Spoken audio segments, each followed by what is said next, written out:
The Confessions of Saint Augustine, Book 11, Chapter 23. I heard once from a learned man that the motions of the sun, moon, and stars constituted time, and I assented not. For why should not the motions of all bodies rather be times? Or if the lights or heaven should cease, and a potter's wheel run round, should there be no time by which we might measure those whirlwinds and say that either it moved with equal pauses, or if it turned sometimes slower, otherwise quicker, that some rounds were longer after others shorter? Or while we were saying this, should we not also be speaking in time? Or should there in our words be some syllables short, others long, but because those sounded in a shorter time, these in a longer?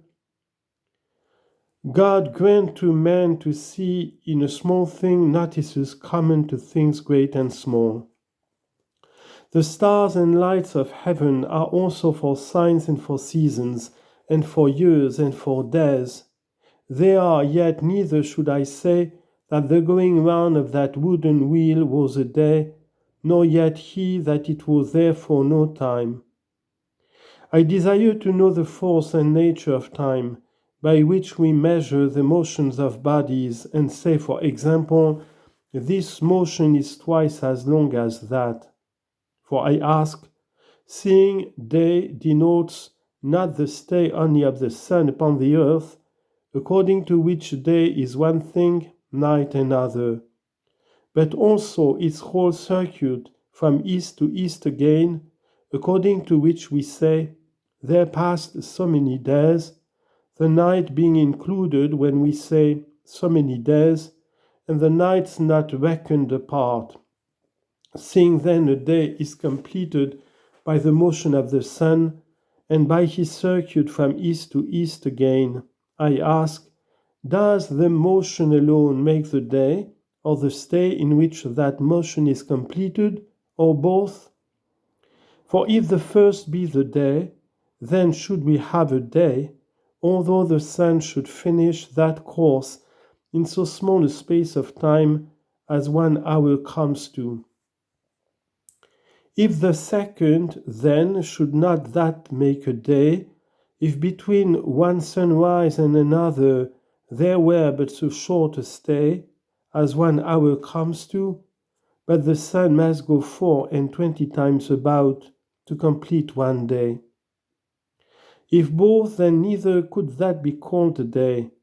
If the sun should run his whole round in the space of 1 hour, nor that if, while the sun stood still, so much time should have passed as the sun usually makes his whole course in, from morning to morning. I will not therefore now ask what that is which is called a day, but what time is whereby we, measuring the circuit of the sun, should say that it was finished in half the time it was wont, if so be it was finished in so small a space as 12 hours.